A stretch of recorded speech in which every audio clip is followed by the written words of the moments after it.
তো গাইস সবাইকে ওয়েলকাম একটা নতুন ব্লগ। তো আজকেই আছে শেষ পরীক্ষা ভূগোল, আজকেই লাস্ট, তারপরে আর পরীক্ষা নেই, এবারে ফাইনাল সোজা। আজকে লাস্ট হয়ে আজকে ভালো করে পড়েছি, কাল থেকে এবারে ব্লগ নিয়ে বানাবো পুরো। এখানে চলছে এই যে ভূগোল এখন পড়ছি, ছায়ার বই, ছায়ার বই শিক্ষক, এটার জন্য কাভারটার জন্য বুঝাচ্ছে না, ছায়ার বই তখন আমি পড়ে নিই, তারপর আপনার সঙ্গে দেখা হচ্ছে। সো গাইস রোদ দিচ্ছে এবারে, আজকে তো লাস্ট পরীক্ষা, তারপরে শেষ।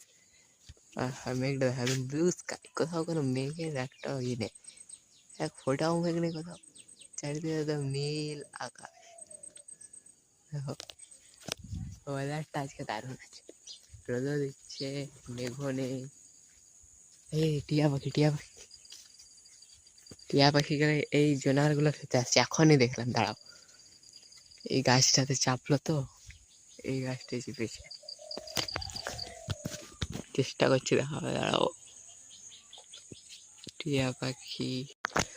তোকে মায়ের এইখানে দেখলাম, এখন টিয়া পাখিটা কোথায় চলে গেল, একদম এই জায়গাটা থেকে উড়ে এসে এইখানটা এই গাছটাতে এলো, এই গাছটাতে, এই কিধর গিয়া, উপরে চেপে গিয়ে সাইডে চুপচাপ দাঁড়ায় থাকে, তারপর দেখবে আসবে নিচে। আর চলে গেল এদিকে,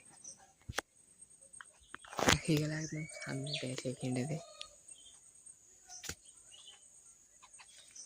তিনটা আছে, এখানে লন্ডা পাখি, টিয়া পাখি লাগে।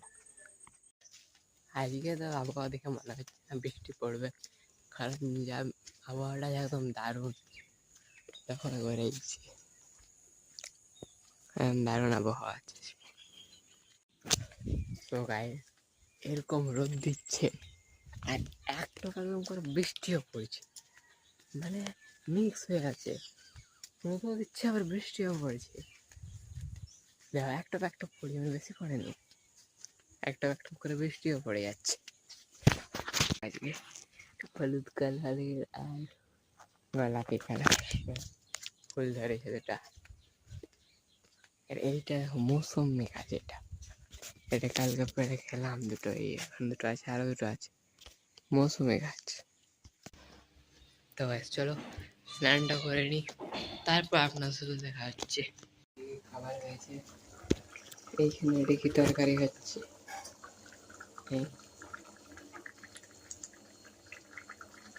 তরকারি বেটে খেয়ে জানে, খাবো এটা শুধু খাওয়ার সাথে না, এটা তো নিউট্রেলা 5 মিশালো বলা যায়, আর নিচে ডাল আছে, এখানে ভাত। তো চলো খাবার খেয়ে নিই, রুমটা যা গরম, খাবার খেয়ে নিই, তারপর আপনার সাথে দেখা হচ্ছে।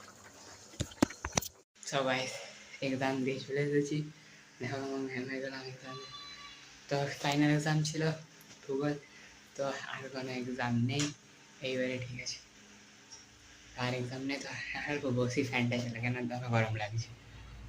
ওয়েদারটা হচ্ছে একদম পুরো মানে জল পড়ার মতন, এই সাইডে হচ্ছে, আর এই সাইডে হচ্ছে মনে হচ্ছে এখনই সূর্য বেরিয়ে যাবে। ওইদিকের ওয়েদারটা একদম পরিষ্কার, আর এইদিকের ওয়েদারটা দেখো একদম মনে হচ্ছে এখনই বৃষ্টি নামবে না, যা দেখো কালো থেকে সাদা, কালো সাদা এদিকে পাহাড়টাই, এই একটা ছোট মতো সাদা রঙের ডট দেখতে পাচ্ছেন, এটা এটা হয়েছে না কিসের জন্যে, এটা মানে বৃষ্টি হয় তো, ঝড় বৃষ্টি হয় তখন মানে গাছগুলো উপরে যায়, তখন মানে পুরো গাছ আছে, দেখো পাহাড়টায় পুরো গাছ বলে ওটাকে আমার একদম সবুজ মনে হচ্ছে, কিন্তু ওইখানে এতটুকু জায়গাটায় কী হয়েছে, মানে গাছগুলো উপরে পড়ে গেছে, হ্যাঁ এতটুকু নয়, মানে এত দূর থেকে দেখা যাচ্ছে, মানে অনেকটা জায়গাটায় গাছগুলো উপরে পড়ে গেছে, তার কারণে ওটা ওখানে ওরকম দেখাচ্ছে, বুঝলেন? দেখো এই সাদা রঙের একটা ডট 7-8 কিলোমিটার থেকে দেখাচ্ছে, অনেকটাই জায়গায় হয়েছে, মানে যে আমাদের এই ঘরটা থেকে ভিউটা আছে পাহাড়টা, এখানে কোনো ঘর গেলে থেকে এই দুতলাটা তো চাপলে এর ভিউটা আসবে না, কারণ আমাদের ঘরটা থেকে কোনো আর কোনো এই লেভেলটায় কোনো ঘর নেই, এইদিকে দেখো, এইদিকে লেভেলে দেখো অনেক বড় বড় ঘর আছে। আর আমাদের দেখো এই লেভেলটাতে একটাও ঘর নেই, সব নিচে আছে যেগুলো আছে। তো দেখো ওই জন্যেই পাহাড়টা একদম ক্লিয়ার ভিউ আমাদের পুরোটাতে আছে, আমাদের চারদিকে। আর এখানে দেখো এদিকেও ঘর নেই, কিন্তু এদিকে বড় বড় গাছ আছে, তার কারণে দেখাবে না। আর এদিকে তো ঘর আছে, এদিকে এই ঘরটা দেখা, এইরকম ভিউ কোথাও পাবে না। পাহাড়টা বেশি মানে প্রস্তর দিক থেকে বেশি চওড়া নয়, প্রস্তর দিক থেকে কম চওড়া। এই দৈর্ঘ্য মানে এই দৈর্ঘ্যটার দিক থেকে অনেকটা লম্বা বটে, দৈর্ঘ্যটার দিক থেকে একদম ওইখান থেকে শুরু করে এতটা। প্রস্তটা বেশি লাগে, প্রস্তটা পাহাড়টা ঘুরে পরে মন্দিরটা যেতে হয়, বেশি বড় লাগে। তো গাইস আজকের না এতটাই। যদি চ্যানেলটা নতুন হয়ে থাকে চ্যানেলটাকে সাবস্ক্রাইব করে দেবে, ভিডিওটিকে লাইক করে দেবে। তো দেখা হচ্ছে আপনার সাথে কালার একটা নতুন ব্লগে। তো দেখানোর জন্য বাই বাই। বলা